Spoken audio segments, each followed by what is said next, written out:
Hello, and welcome to the Mathematicians Podcast, the podcast where we follow the fascinating stories behind the people that count in the history of mathematics. I'm Benjamin Cornish, and today we're talking about Perseus.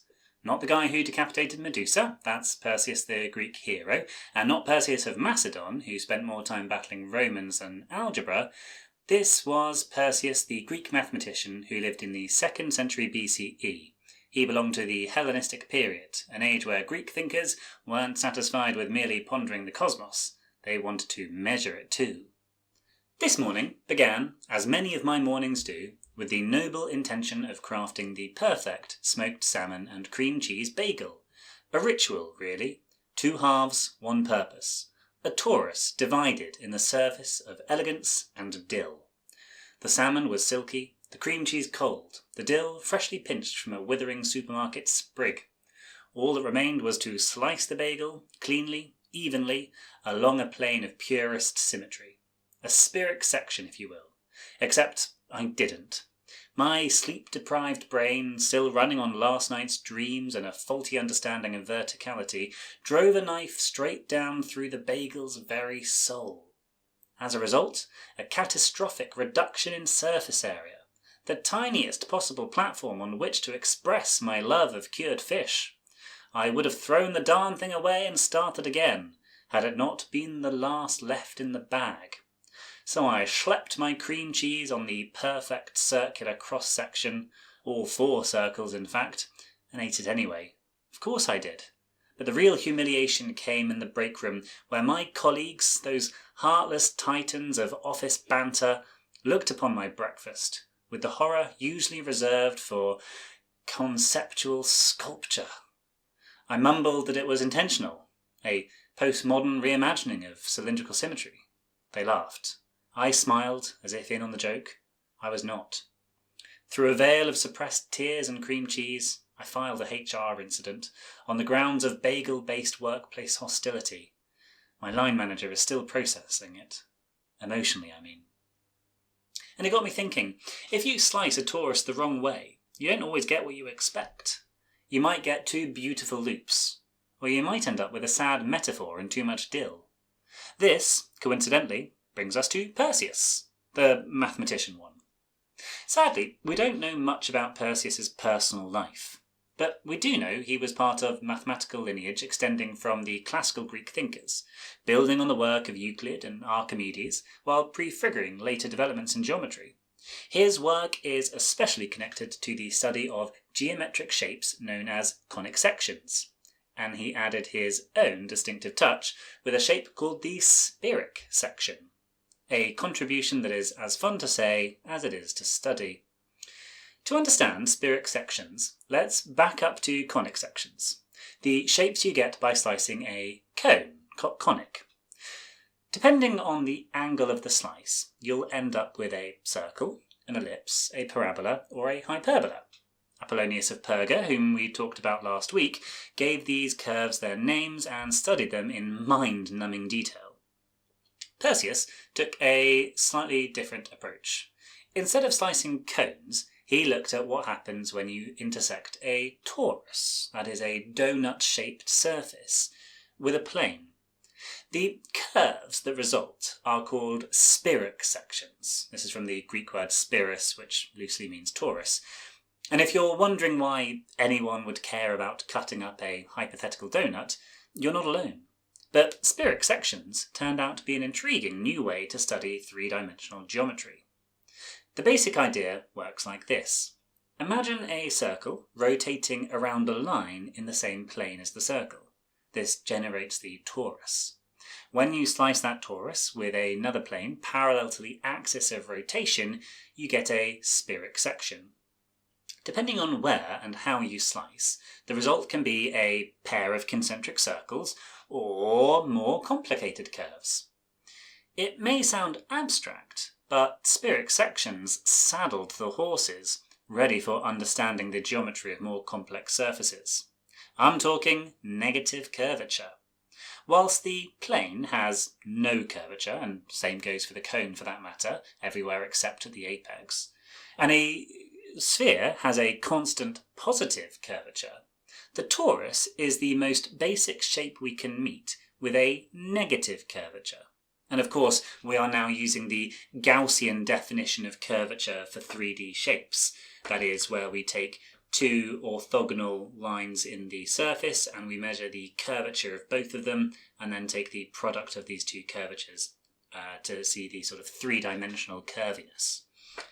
The Spiric section, therefore, is an interesting way to study this most fascinating manifold.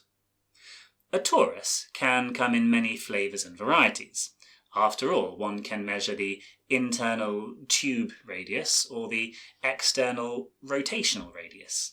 And depending on the ratio of these two, we can achieve distinct and interesting toruses. Given this variety, it may seem obvious that a Spiric section has many subtypes.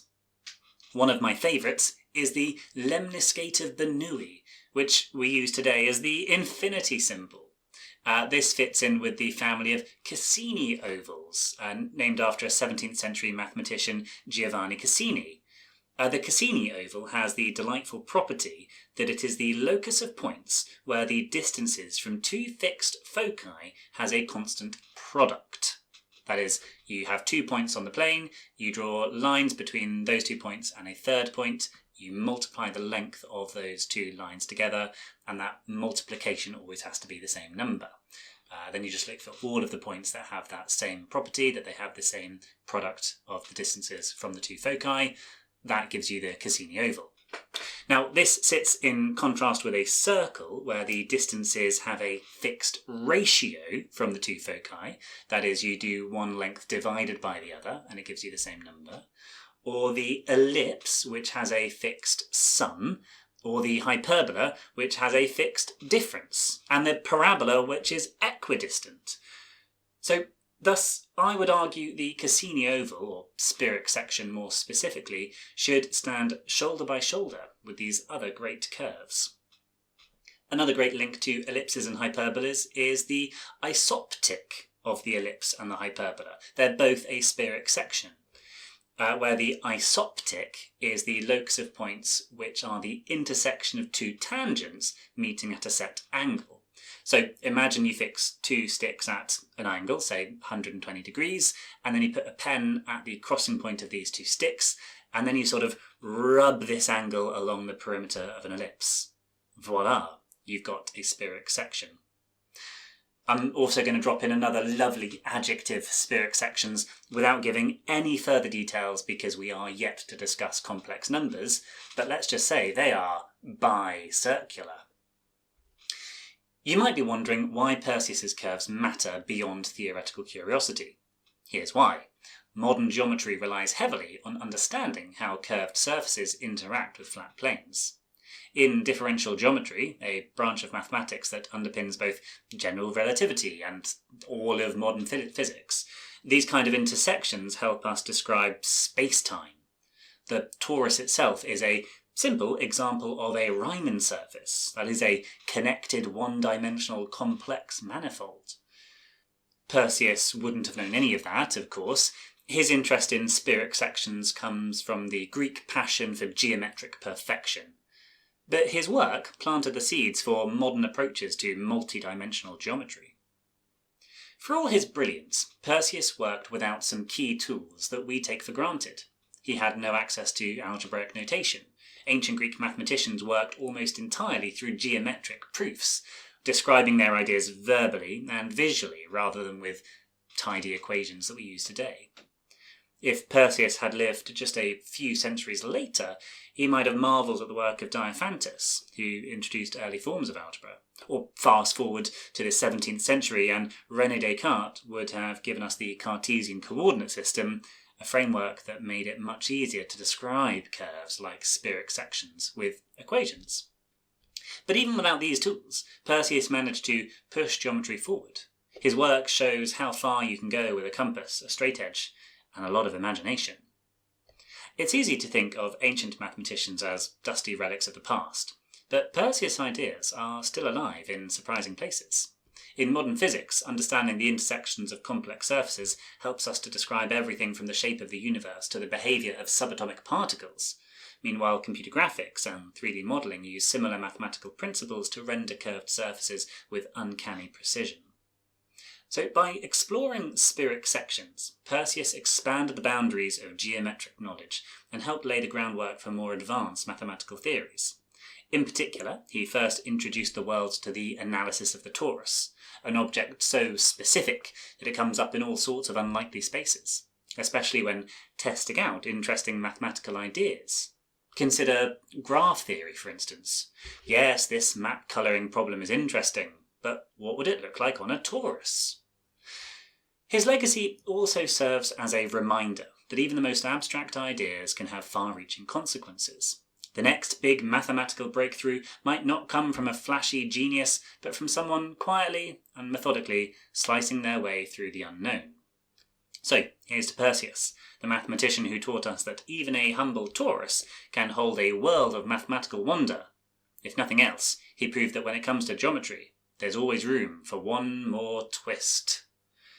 Now, as I write this, I notice that Perseus has only made it to around 30 paragraphs, making him one of the shorter mathematicians to discuss, which is fair. Whilst the Spiric section is cool, he doesn't offer us much by way of diversity. So now might be a good place to reflect a little on the journey so far, as the Greeks start to pass the baton over to the Romans, who drop the baton for a few hundred years before the Islamic world picks it back up again. In the beginning was the Word, and the Word was written down, and mainly in the form of Babylonian cuneiform and Egyptian hieroglyphics. The Babylonians clearly did some fantastic things with numbers and astronomy, but they didn't produce any mathematicians whose name we know, which is my big criteria. So the story began somewhere in the middle with aims in Egypt.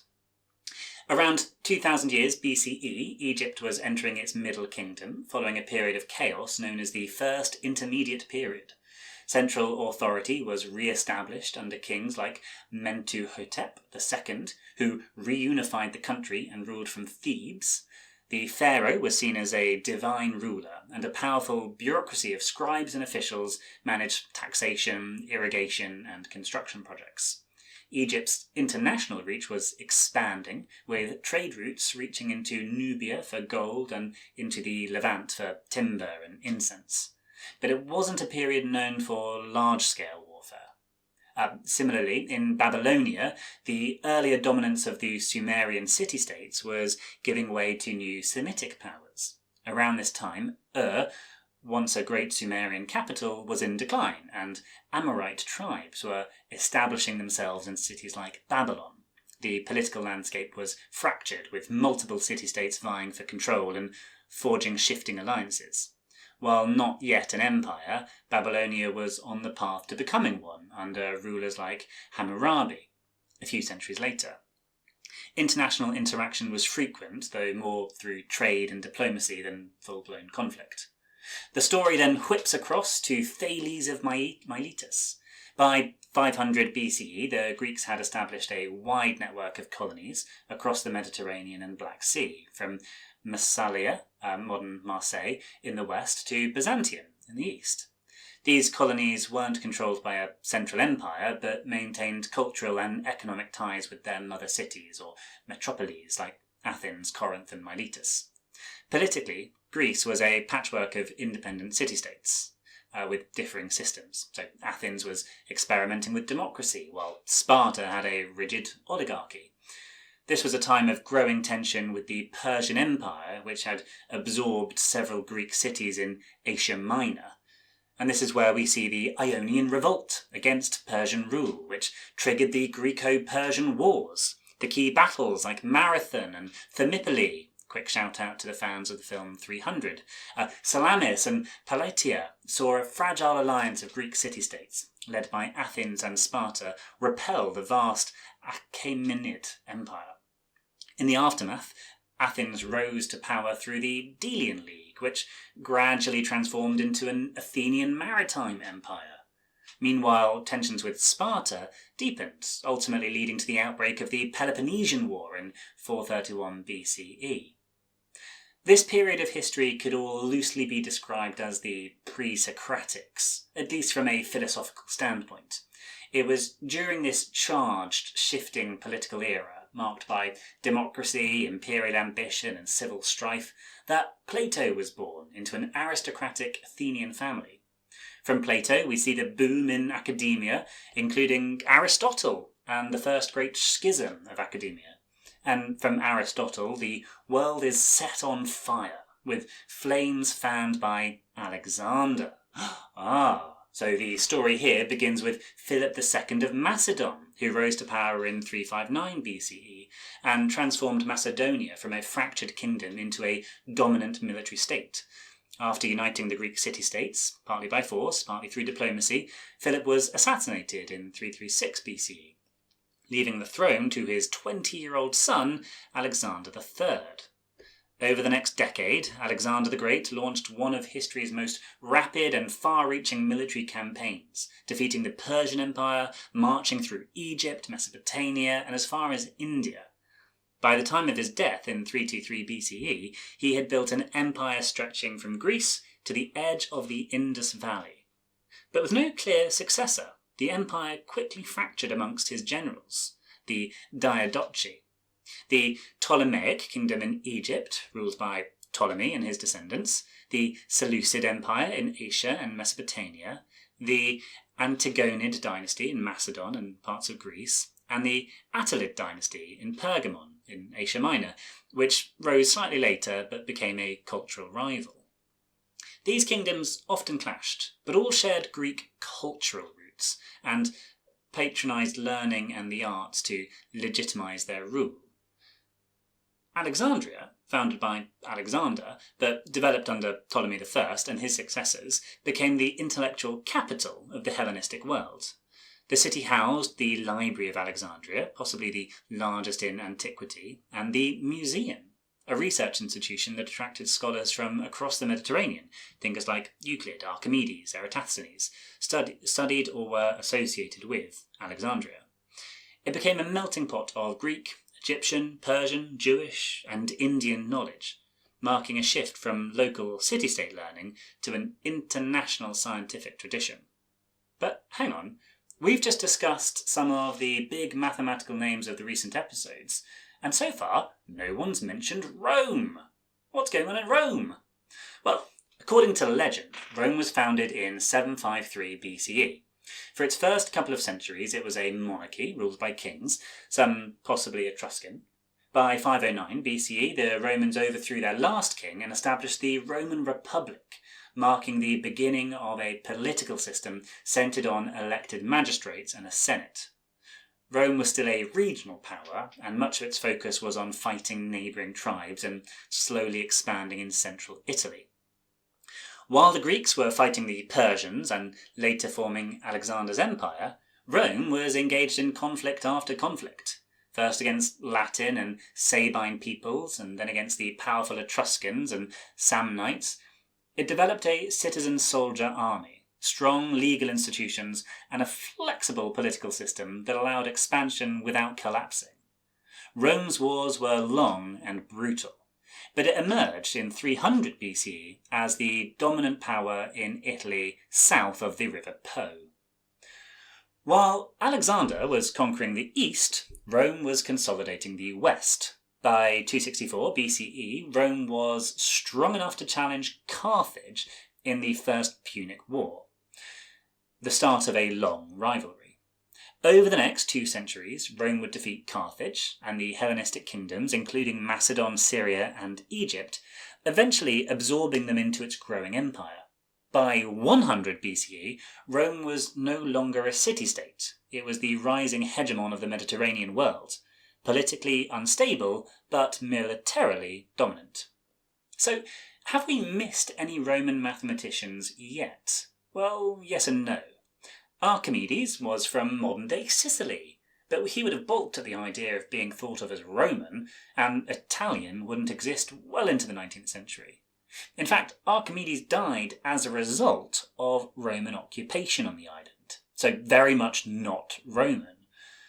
Similarly, Zeno of paradox fame came from Elea, modern-day Novi Velea, or New Alea, in Italy. But again, back then it was called Magna Graecia, not Italy, and definitely not Roman. So I'm going to say no, we haven't missed any Romans yet. But the tides are turning, and the age of Greece is drawing to a close. And that's it for today's episode of the Mathematicians Podcast. If you have enjoyed listening to me today, then thank you. Please do leave a comment. Last week someone did, and it made me feel good about myself for several days. And is there anything really more important than my ego? I'll answer that for you. No. If you can't wait until next week, then you can follow me on Blue Sky at mathematicians-pod to hear about my other projects. I do the occasional YouTube video now, and I've also started a maths chat show. Come and check it out, it's quite fun. Next week, I plan to do my very first double bill of two mathematicians who are both significant enough to get a mention, but not prolific enough to fill 20 minutes. So, sharing the spotlight, we shall meet Dionysiodorus of Amisus and Hypsicles of Alexandria. I don't know how to finish off with a pun-based teaser in a way that might relate to both of their work. It is difficult to construct a pun about two things, so I may just need to say bye, which admittedly works better as a pun when you see it written down. Oh well. Until then, goodbye!